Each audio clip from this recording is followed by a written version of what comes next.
cer coborând, rușine am îmbrăcat. Iubirea un chip de moarte a luat. Și dacă durerea ai răbdat, iar inima mea ai câștigat, și dacă din dragoste ai murit, ce minunat, ce glorios, mântuitor, victorios, eliberat de orice lanț, trăiesc mergând din har în har.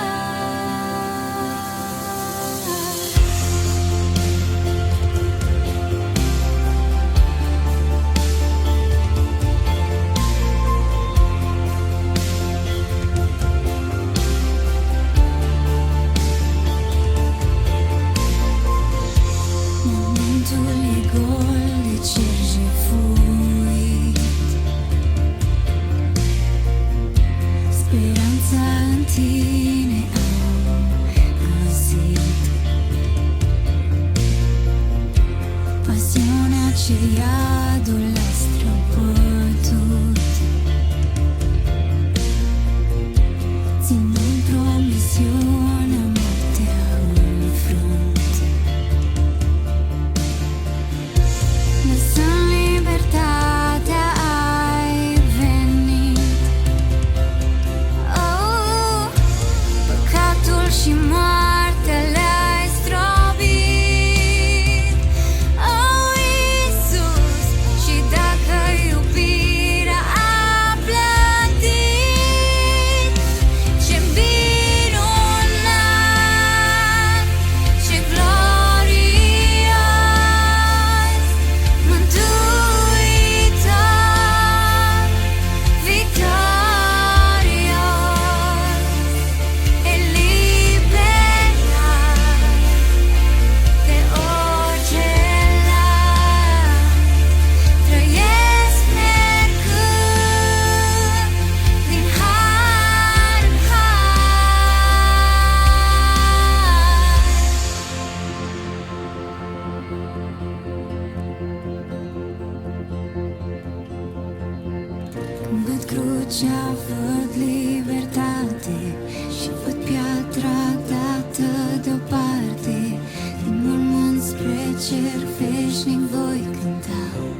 victorios,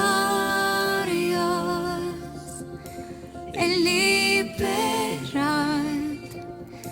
de orice lanț, trăiesc mergând din har în har.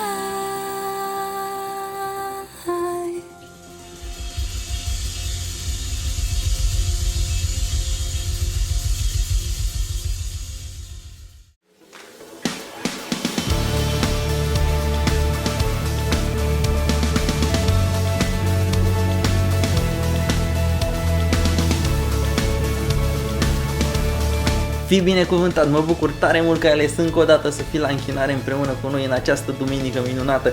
Te binecuvântez în numele Domnului cu toate binecuvântările Lui cerești și pământești. O să te rog să scrii în comentarii ce verset, ce parte din Scriptură ți-a plăcut ție cel mai mult în perioada aceasta, în săptămâna aceasta, ce a atins sufletul tău. Și înainte să faci asta vreau eu să spun, în Luca 8, 23 cu 25 am citit ceva, de fapt am recitit ceva ce mi-a plăcut foarte mult.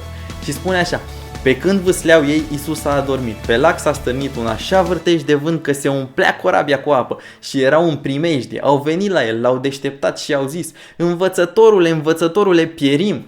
Iisus a sculat, a certat vântul și valurile înfuriate care s-au potolit și s-a făcut liniște. Apoi a zis ucenicilor săi: unde vă este credința?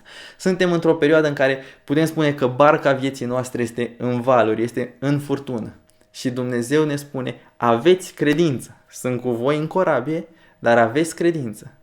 Și Dumnezeu te cheamă să ai credință, să stai în liniște și pace și să acționezi așa cum El te învață, să acționezi în credință.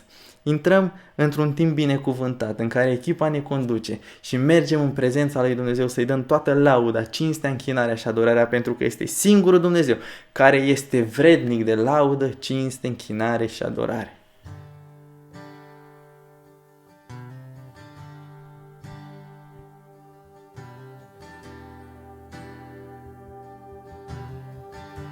Haideți să cântăm împreună.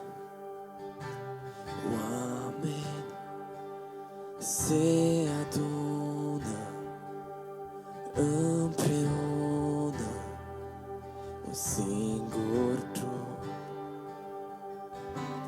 Haideți, orice națiune, de orice vârste, copilul, își dă la o parte grija, ține capul sus și lasă frica. Nu uita acest cuvânt, Dumnezeu te iubește mult. Deci rămâi curajos acum, căci ajutorul e pe drum. Cântăm!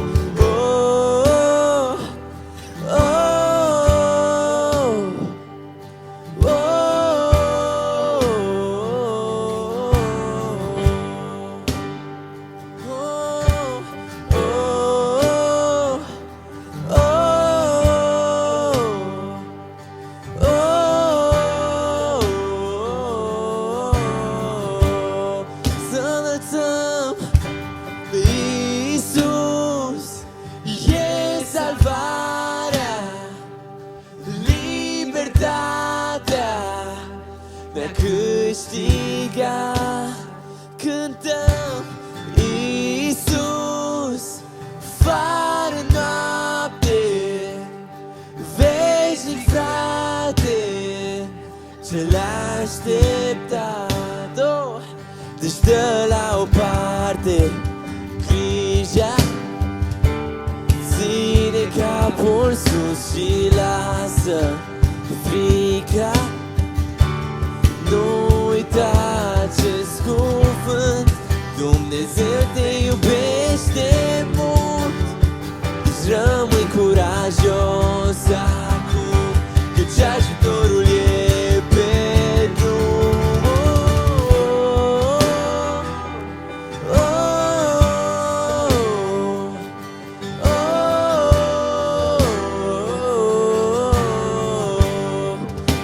Cât cântă mai tare. Oh, oh, oh, oh, oh. Spre cer, lauda noastră, când o înălțăm, ziduri dărâmăm. Lumea toată să repete acum tot ce-i cântăm. Fiu și fiică, sfințiți, curați și har bogat, e doar în Iisus.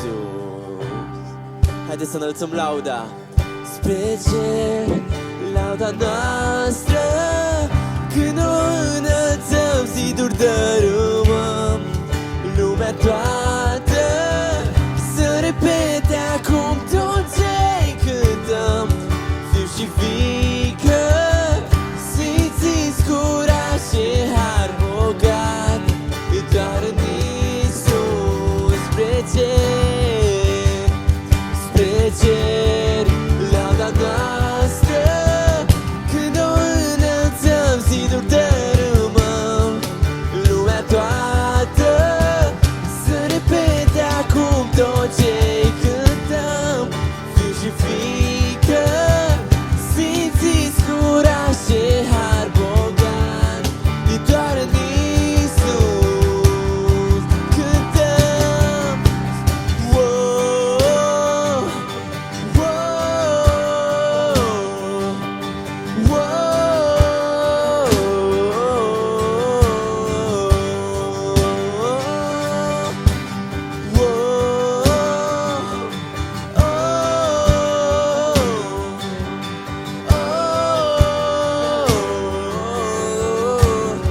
Spre cer, spre cer, spre cer, spre cer, lauda noastră, când o înălțăm, ziduri dărâmăm. Lumea toată să repete acum tot ce-i cântăm. Fiu și fiică, sfințiți, curați și har bogat, e doar în Iisus. Încă o dată, singurul nume, Iisus, e salvarea, libertatea, ne-a câștigat. Cântăm Iisus, fără noapte, veșnic frate, ce-l aștepta. Da, Iisuse, Tu ești salvarea, Tu ești libertatea noastră, Iisuse. Tu ne-ai salvat, Tată, așa că meriți lauda noastră, Tată. Meriți toată să Te lăudăm, Iisuse. Îți mulțumim pentru iubirea pe care ne-ai arătat-o, Iisuse. Îți mulțumim că ne-ai scos, Tată, din moarte și ne-ai adus la viață, Tată. Și acum Te așteptăm pe Tine, Iisuse, să vii să ne iei acasă, Iisuse. Să vii să ne iei lângă Tine pentru totdeauna, Tată. Acolo unde nu va mai fi plâns, Tată, unde nu vor mai fi lacrimi, Tată, ci unde va fi bucurie, glorie Ție, unde vei fi doar Tu, Iisuse. Amin.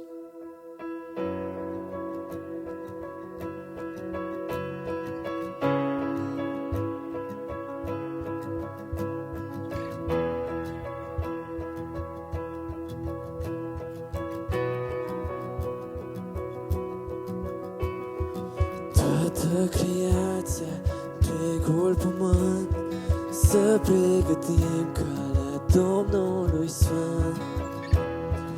El va veni curând.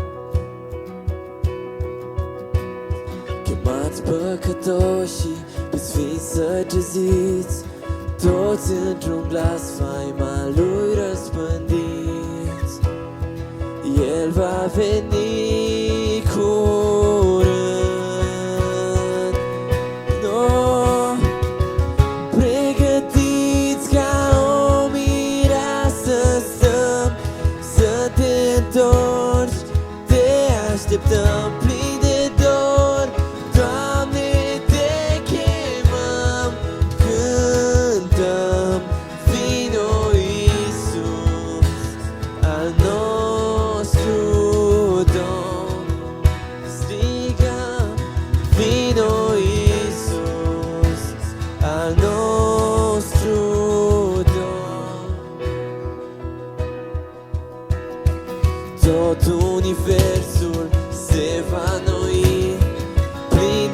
libertate în veci vei domni, când vei veni curând. Suntem pregătiți, pregătiți ca o mireasă stăm să te întorci. Te așteptăm plini de dor, Doamne, te chemăm, cântăm, vino Iisus, al nostru Domn. Vino Iisus, al nostru Domn. Te așteptăm, o Doamne Sfânt, te așteptăm, Tu vii curând. Înălțăm, te așteptăm, o Doamne Sfânt, te așteptăm, te așteptăm, Tu vii curând. Oh, pregătiți ca o mireasă stăm să te întorci. Te așteptăm plini de dor, Doamne, te chemăm, cântăm. Pregătiți ca o mireasă stăm să te întorci. Te așteptăm plini de dor, Doamne, te chemăm, cântăm. Vino Iisus, al nostru Domn. O Iisus, vino Iisus, al nostru Domn. Vino Iisus, al nostru Domn.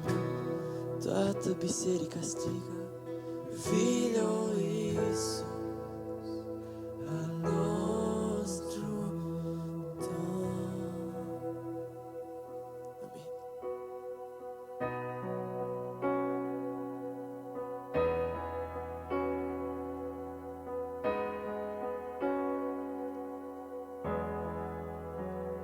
Când mă întorc din nou către cer, ochii să-ți văd, fața Tu mi-o luminezi și privirea mi-o îndrepți către inima Ta, să cunosc iubirea ce mi-o porți.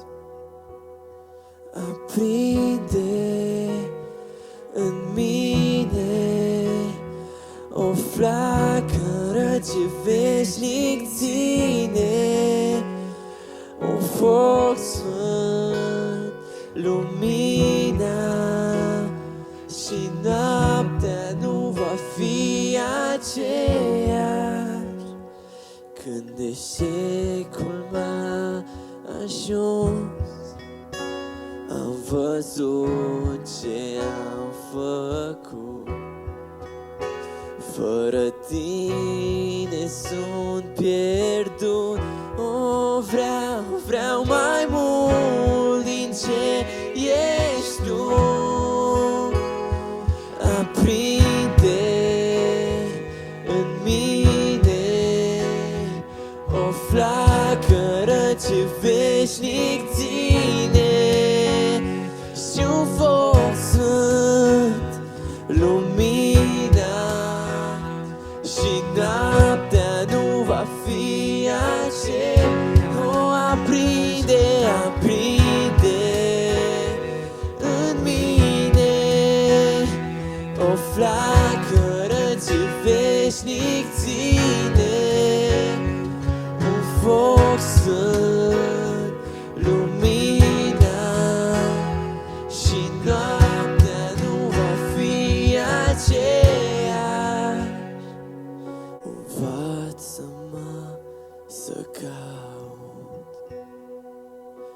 Învață-mă să sper, credința mea mărește-o, puterea ta s-o cer, și jertfa mea de laudă, aromă către cer. O inimă curată, un foc ce arde în piept, aprinde în mine o flacără ce veșnic ține, un foc sfânt, lumina, și noaptea nu va fi aceeași. Aprinde în mine o flacără ce veșnic ține, un foc sfânt, lumina, și noaptea nu va fi aceeași, și noaptea nu va fi aceeași. Răspunsul meu îl am în tine, căci tot ce am îți aparține, și tot ce am îți dăruie.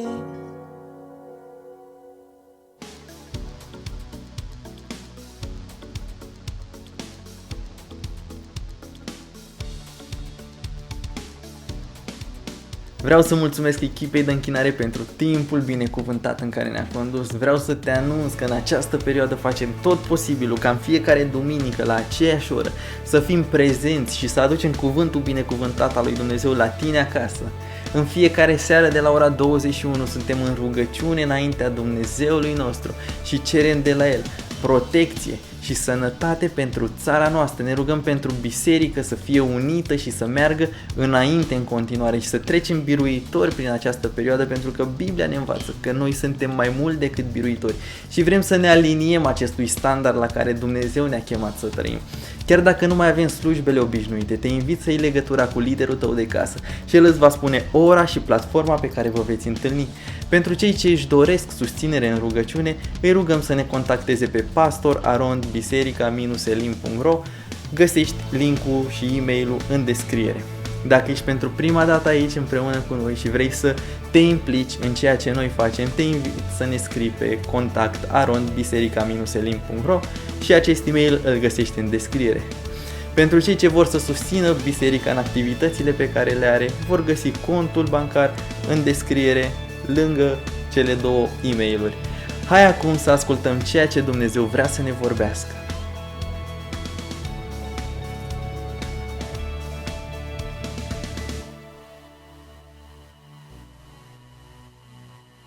Te salut și te binecuvântez în numele lui Iisus Hristos și îți mulțumesc că urmărești acest mesaj. Sper ca mesajul pe care îl voi avea să te ajute în călătoria ta cu Dumnezeu. Poate ești la început în viața de credință sau poate ai ceva ani de când îl urmezi pe Iisus Hristos. Sper să te ajute acest mesaj, sau poate este pentru prima dată când auzi un astfel de mesaj, un mesaj creștin, și te încurajez să cauți mai mult din ceea ce Dumnezeu vrea pentru tine și sper că acest mesaj să-ți fie de folos. Astăzi voi vorbi despre cum procedăm cu îndoielile sau cum ne descurcăm cu îndoielile pe care le avem.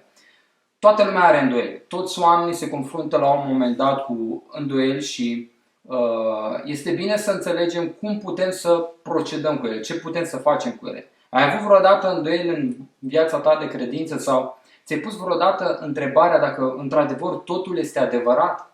Dacă s-a întâmplat acest lucru cu tine, te rog să nu fii prea dur cu tine. Te rog să ai îngăduință față de tine. Unii creștini sunt reticenți în a-și afirma întrebările sau neclaritățile, nu și le expun.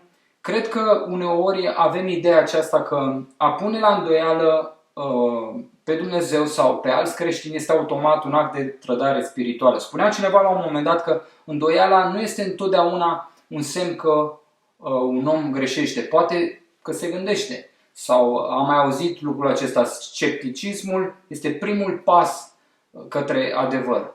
Haideți un pic să privim în istorie. Imaginați-vă, de exemplu, ce ar fi fost omenirea sau ce beneficii ar fi pierdut omenirea dacă Martin Luther nu ar fi fost la un moment dat sceptic, n-ar fi pus la îndoială sistemul religios catolic cu toate practicile lui. Ar fi fost o mare pierdere pentru noi astăzi, pentru biserică ar fi fost o mare pierdere. El a avut curajul să pună la îndoială anumite lucruri și inima lui a fost una sinceră. N-a pus la îndoială doar de dragul de a pune la îndoială lucrurile, ci a fost inima sinceră de a căuta adevărul și astăzi ne bucurăm de o reformă pe care el a făcut-o împreună cu alții care au contribuit la reformarea bisericii.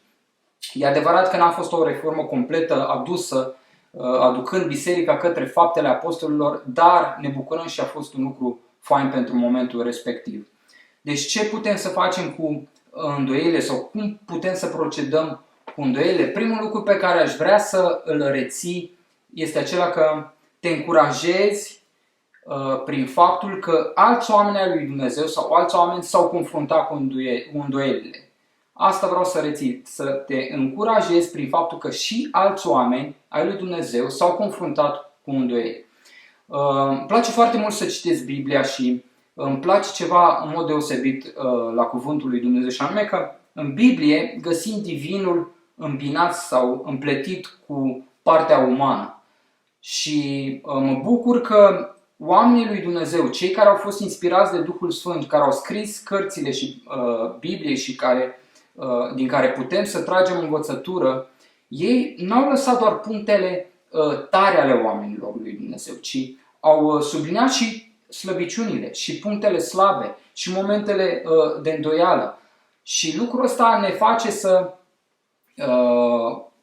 ne gândim că orice om are și puncte slabe și puncte forte și Biblia n-a încercat să ascundă partea aceasta umană a oamenilor sau lucrurile slabe și putem să vedem realitatea așa cum este. Toți oamenii au slăbiciuni, toți avem îndoieli la un moment dat, toți ne punem întrebări și vrem răspunsuri. De exemplu, dacă privim în Biblie, îl vedem de exemplu pe Ilie. Ilie a fost un om al lui Dumnezeu care a ascultat de Dumnezeu și la rugăciunea lui a coborât foc din cer. La rugăciunea lui a venit ploaie pe pământ după ce un timp îndelungat a fost secetă. Dar în schimb, la un moment dat, sub amenințările oamenilor, efectiv, parcă s-a îndoit de protecția lui Dumnezeu și îl vedem cum se ascunde într-o peșteră, intră în depresie. Dar ceea ce este minunat este faptul că Dumnezeu îl ridică și îl întărește. Putem de asemenea să privim tot în cuvântul lui Dumnezeu și să vedem un alt om în care Dumnezeu a investit, a lucrat prin el și acesta este Gedeon. Gedeon este unul dintre judecătorii lui Israel și dacă priviți în Cartea Judecători, vedeți salturile de biruință, dar și eșecurile poporului evreu. Și omul acesta este chemat de Dumnezeu pentru o lucrare extraordinară și anume să biruiască pe madianiți care madianiții asupreau pe evrei și Gedeon se vede mic, slab, neputincios, dar și el are un semn de întrebare, are o îndoială în inima lui. Oare Dumnezeu vei fi cu mine? Tu îmi vei da biruință împotriva lui Madian? Și pune înaintea lui Dumnezeu niște semne. Dumnezeu nu se supără de semnele pe care Gedeon le pune înainte ca să primească o confirmare, să aibă o asigurare că Dumnezeu va fi cu el și că va avea o biruință. Și Dumnezeu răspunde la fiecare semn pe care Gedeon îl cere și Dumnezeu îndepărtează orice îndoială din inima lui Gedeon și vedem ce biruință are Gedeon.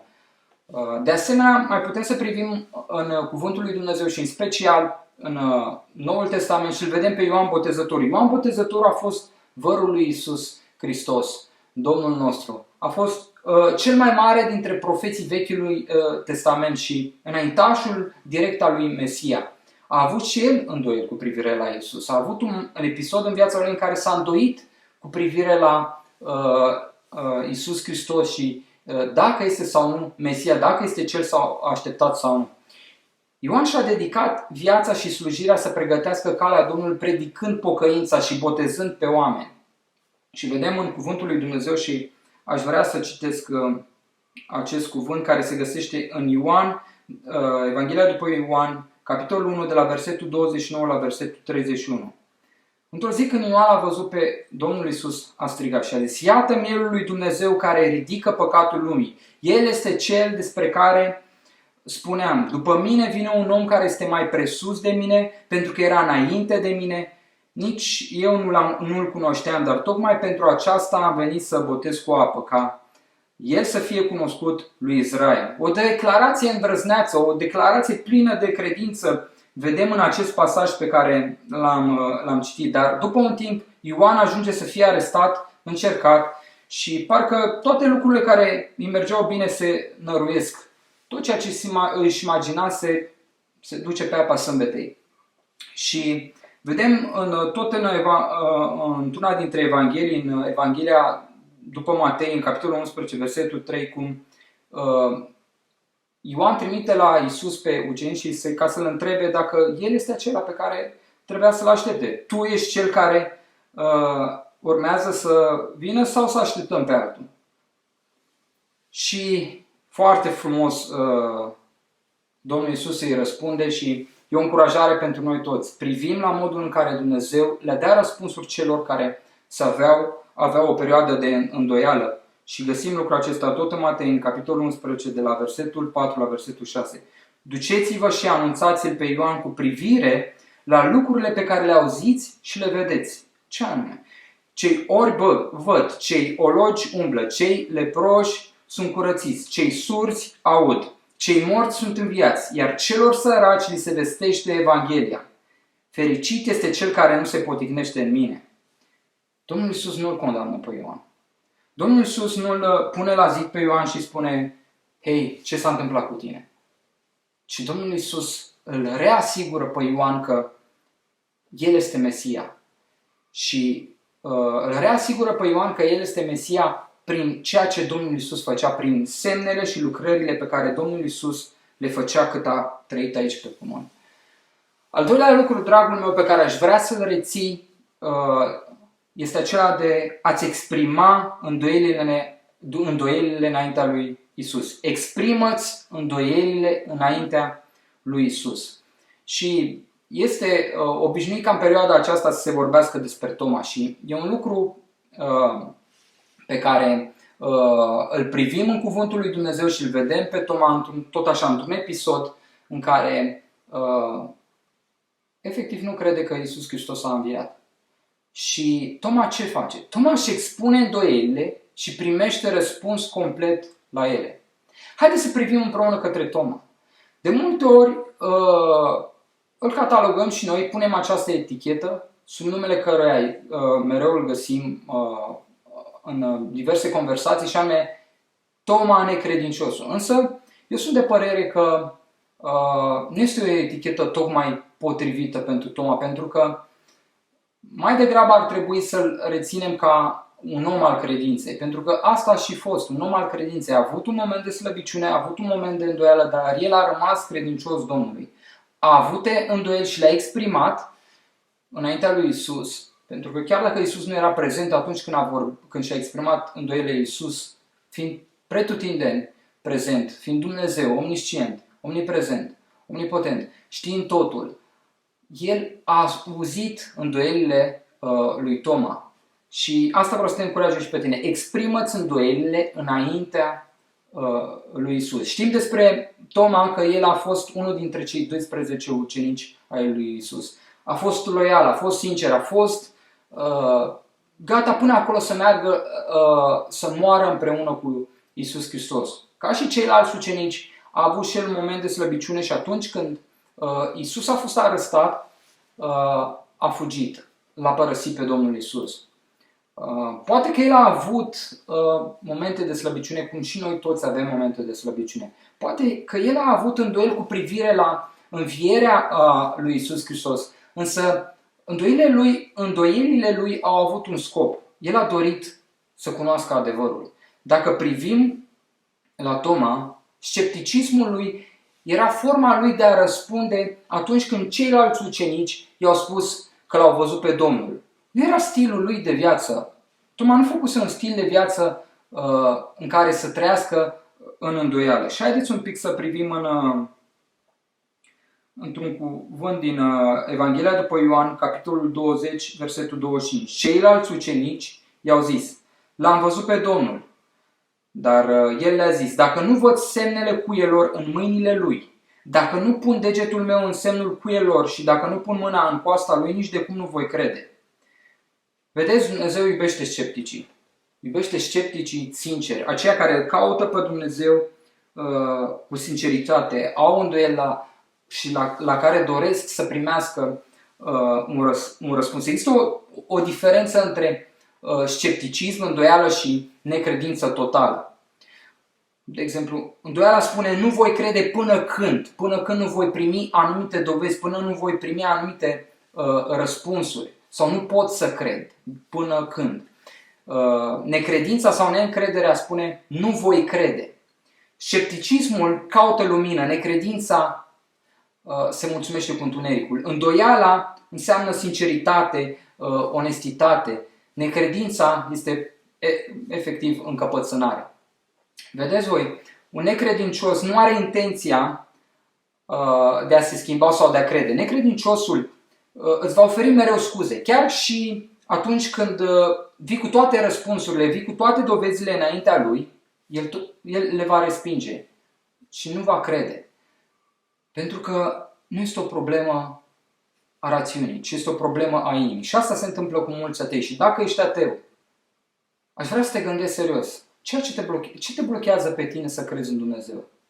Sunt argumentele pentru care există atâtea argumente pentru existența lui Dumnezeu, pentru învierea lui? Sau este o problemă a inimii? Faptul că nu vrei să fie adevărat și nu vrei să asculți de ceea ce Dumnezeu spune și să îl urmezi pe el. Pe de altă parte, dragii mei, un sceptic sincer, atunci când îi sunt prezentate faptele, se va schimba, va accepta. Acest lucru se datorează faptului că întrebările lui sunt sincere, are o motivație sinceră de a afla adevărul. Nu este ceva fals la el, nu doar caută o ceartă de vorbe și atâta tot. Toma a fost gata să renunțe la scepticismul său atunci când a primit răspunsurile potrivite. Și al treilea lucru pe care aș vrea să reții și cu care aș vrea să te încurajez este să-L lași pe Iisus să te aducă la credință. Lasă-L pe Iisus să te aducă la credință. Dacă ești într-un episod ca ceilalți ucenici sau oamenii lui Dumnezeu, lasă-L pe Iisus să te aducă la credință.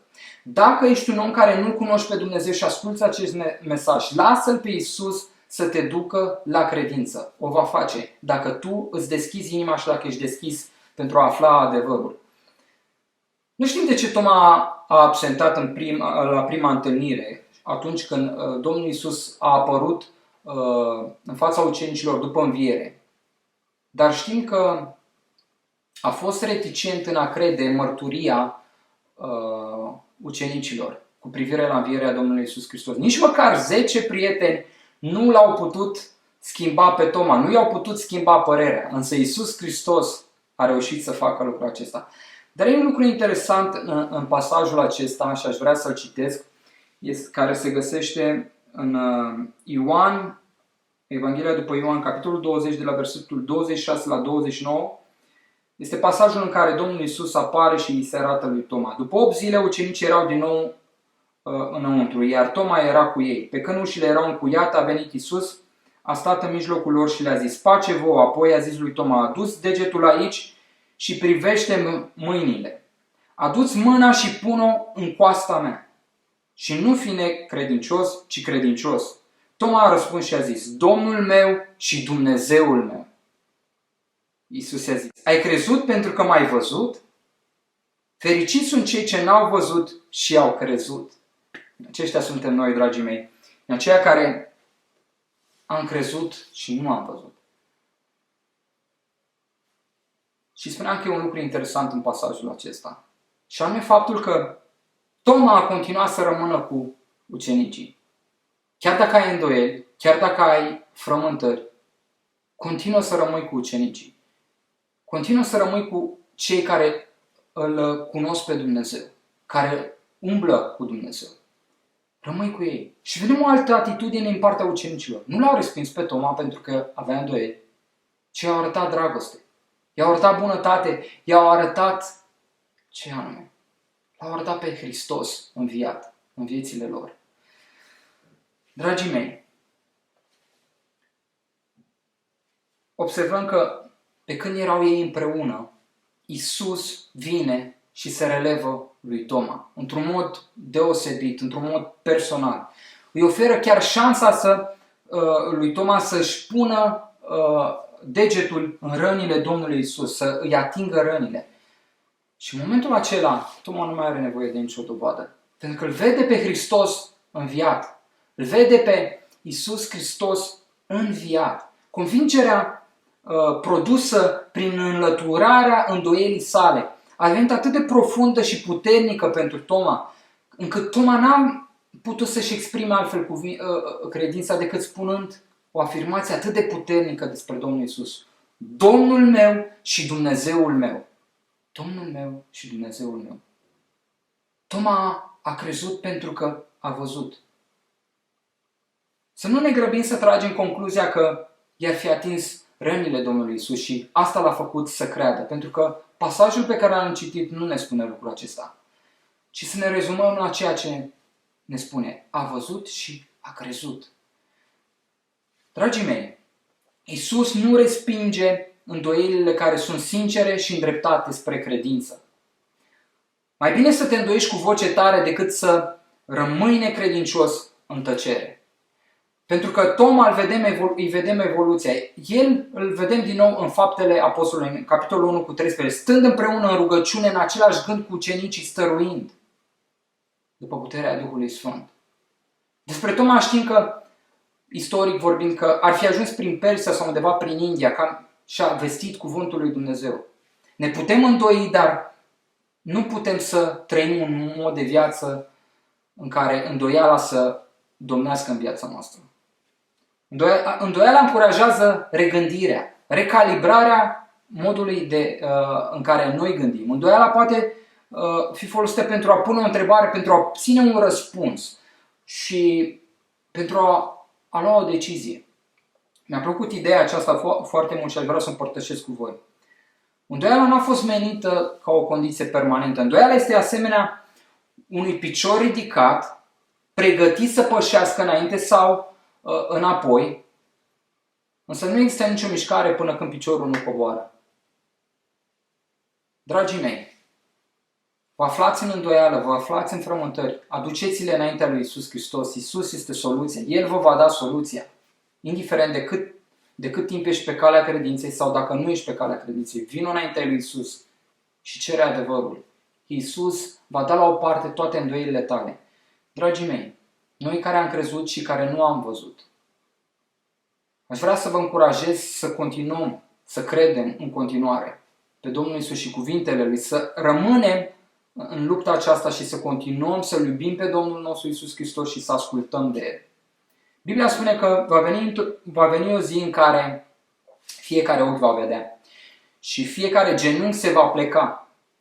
Va veni acea zi. Va veni acea zi în care toate îndoielile noastre vor fi date la o parte. Acum știm în parte, dar la un moment dat să știm pe deplin. Până atunci ne rămâne ceva. Credeți cuvintele Domnului Iisus pentru că sunt adevărate. El este calea, adevărul și viața. Nu rămâneți în îndoială, ci treceți de la ea la decizie și la credință. Și, dragul meu, găsește un alt credincios cu care să împărtășești îndoielile tale. Nu le ține acolo în inima ta.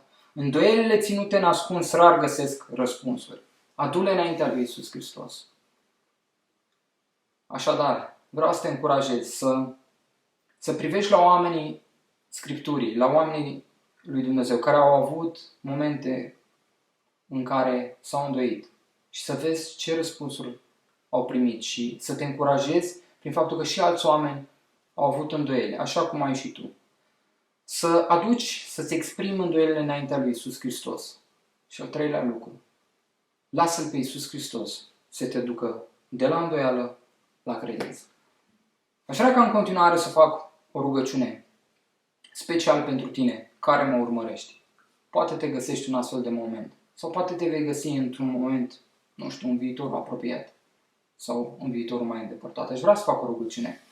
Doamne Iisuse, vin înaintea Ta și mă rog pentru fiecare persoană care ascultă acest mesaj. Dacă este un ucenic al Tău și care poate este la începutul drumului de credință, Doamne, te rog să-l încurajezi, să-l îmbărbătezi, să dai la o parte orice îndoială, Doamne Dumnezeule, și să așezi Tu credință în inima lui. Dacă este un om tânăr în credință și are anumite frământări, Doamne, te rog să răspunzi fiecărei frământări. Și mă rog să dai răspunsuri și să dai la o parte orice îndoială, Doamne Dumnezeule. Și chiar dacă poate nu primim răspunsurile care ne plac sau poate nu primim răspunsul așa cum ne-am fi așteptat, Doamne, te rog să lași pace, Doamne, și să ridici pe fiecare, Doamne, ca să trecem de la îndoială la credință, Doamne. Te rog, Doamne, pentru cei maturi spiritual, Doamne Dumnezeule, și poate și ei trec prin frământări și îndoieli, Doamne Dumnezeule. Doamne, te rog să-i întărești, Doamne Dumnezeule, și să ne ajuți, Doamne Dumnezeule, să privim către Tine. Și chiar dacă nu cunoaștem toate lucrurile, poate că e mai bine să nu știm toate lucrurile. Doamne, te rog, ajută-ne să nu ne pierdem credința. Doamne, te rog, întărește pe fiecare părinte spiritual, Doamne. Și, Doamne, mă rog pentru aceia care nu Te cunosc pe Tine și care ascultă mesajul Tău, cei care nu Te au pe Tine ca Domn și Mântuitor, ca Salvator în viața lor. Doamne, te rog să le străpungi inima cu cuvântul Tău și mesajul acesta, Doamne, să fie o încurajare pentru a Te căuta mai mult pe Tine și de a înțelege adevărul. Mă rog, Doamne, pentru acei căutători sinceri, care caută sincer adevărul. Doamne, te rog să le vorbești, să-i întărești și prin exemplul pe care îl avem prin Toma, Doamne Dumnezeule. Te rog, Doamne, ca și pe ei să îi modelezi, să le atingi inimile și să vadă, Doamne Dumnezeule, prin Toma, Doamne, că există răspuns la frământările adânci ale inimii și că Tu ești calea, adevărul și viața. Îți mulțumesc. Amin. Mă bucur tare mult că ai rămas până aici împreună cu noi și vreau să te binecuvântez în numele Domnului cu toate binecuvântările Lui cerești și pământești. Ne stă înainte o săptămână binecuvântată în care ne putem exercita credința, în care putem să dovedim că suntem copii ai Lui Iisus Hristos și vreau să te binecuvântez în numele Domnului cu toate binecuvântările Lui cerești și pământești. Până duminica viitoare, fii binecuvântat și ne vedem la aceeași oră. Numai de bine! Sunt copleșit de Tine, sunt copleșit de ce ai făcut. Ești minunat, ești uimitor, de aceea pământul îți cântă, îți cântă. Sunt copleșit de Tine, sunt copleșit de ce ai făcut. Ești minunat, ești uimitor, de aceea pământul îți cântă, îți cântă, îți cântă în cor. Sunt copleșit de ce ai făcut. Ești minunat, ești